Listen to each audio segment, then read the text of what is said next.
and a black luxury SUV was already waiting for them at the private terminal. The moment Felicia stepped off the plane, she inhaled deeply and smiled. "Lagos," she whispered. "It feels different.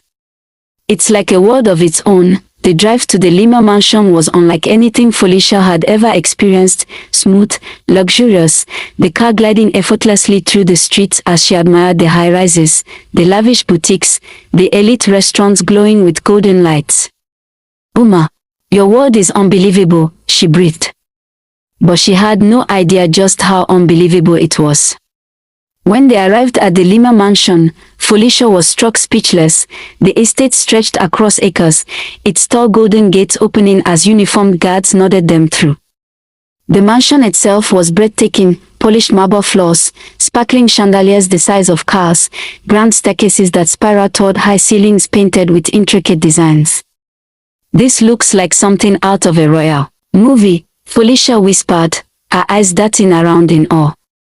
The Lima family was waiting in the dining hall, dressed in regal, expensive fabrics, their presence commanding. The long dining table was set with pure gold plates, crystal glasses filled with rare wine, and an array of dishes so extravagant that Felicia couldn't believe her eyes: steamed lobsters, roasted lamb, grilled tiger prawns, exotic fruits, and desserts that glowed under the chandeliers. "Welcome, Felicia," Uma's father said, smiling warmly. "We are honored to have you." Felicia felt special, important. She had never been treated like this before. The dinner was lively, everyone spoke in refined tones, laughter echoing through the hall. Felicia was encouraged to eat as much as she wanted, every dish tasting richer than anything she had ever had. She relaxed, she felt safe, she had no idea what was about to happen next. As the evening wore on, Felicia's limbs grew heavy. A deep warmth settled in her stomach, her head feeling light. "Uma," she murmured, her voice slow. "I feel tired," Uma simply washed. Felicia's eyelids fluttered, the weight of exhaustion pulling her down. Moments later, she fell asleep, her head resting gently against the velvet seat. The Lima family exchanged knowing glances. It was time. They took Felicia to the dark secret room, and as Felicia laid on the floor in the secret room, they danced around her, and after some minutes Felicia started vomiting money. They all smiled and walked out of the secret room.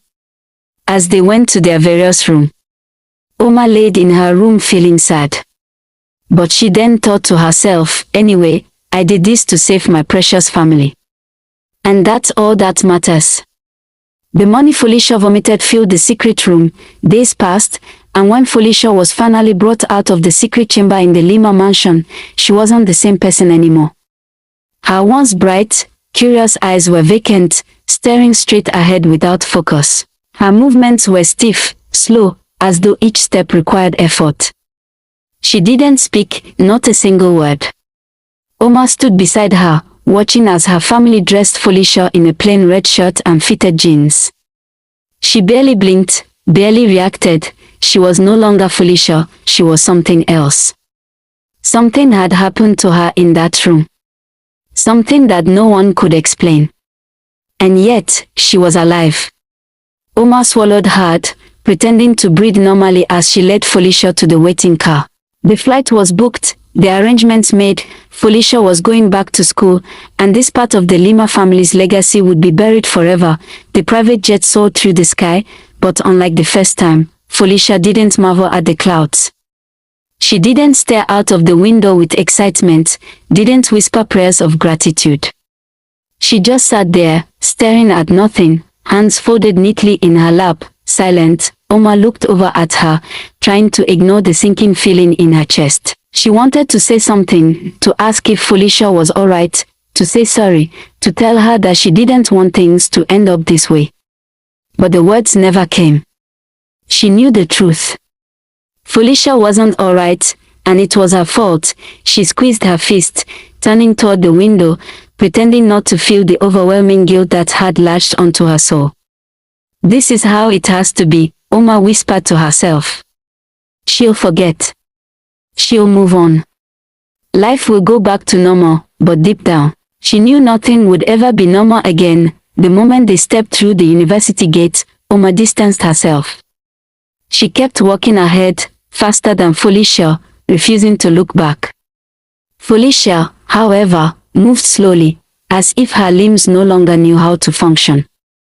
She entered the campus with no expression, with no excitement, the same campus that had once been her escape, her place of dreams and hope, now felt foreign to her. When she walked into her class, her course mates greeted her, as they always did at first. "Felicia, where have you been?" one of them asked. Felicia just nodded, no words. No smiles. Just a nod. Another friend leaned in, concerned. "Felicia, are you okay?" Again, just a nod. The conversations around her grew quieter, the laughter dimmed. People began to notice. Felicia wasn't Felicia anymore. Something was wrong. And whatever it was, whatever had changed her so deeply no one could understand, back on campus, Omar moved swiftly, avoiding Felicia. At all costs, pretending nothing had happened. But students began noticing. The once lively, intelligent Felicia had changed completely. She no longer engaged in conversations, no longer smiled, no longer responded beyond slight nods. "She's different," one classmate whispered. She wasn't in school all weekend. Neither was Omar, didn't they travel together? The murmurs grew louder. Finally, one of Felicia's close friends confronted Omar in the hallway. "Omar, what's going on with Felicia? She's acting strange." Omar immediately shut it down. "Don't ask me about her," she snapped. The girl flinched. "But you two were always together." "Not anymore," Omar hissed. "She's not my friend." The group of students watching exchanged uneasy glances. Another dared to ask, "Did you two travel together?" Omar shook her head firmly. "No. I went to visit my sick mom." Her voice was sharp, defensive. "And Felicia? She never even checked on me." "She's wicked." The students were stunned. "But she wasn't around either," another murmured. "She just returned and became this quiet version of herself." "I didn't travel with her," Omar said flatly. "I only saw her on my way back and gave her a lift to the school gate. That's all." And just like that, Omar walked away, leaving the students baffled. But their whispers didn't stop.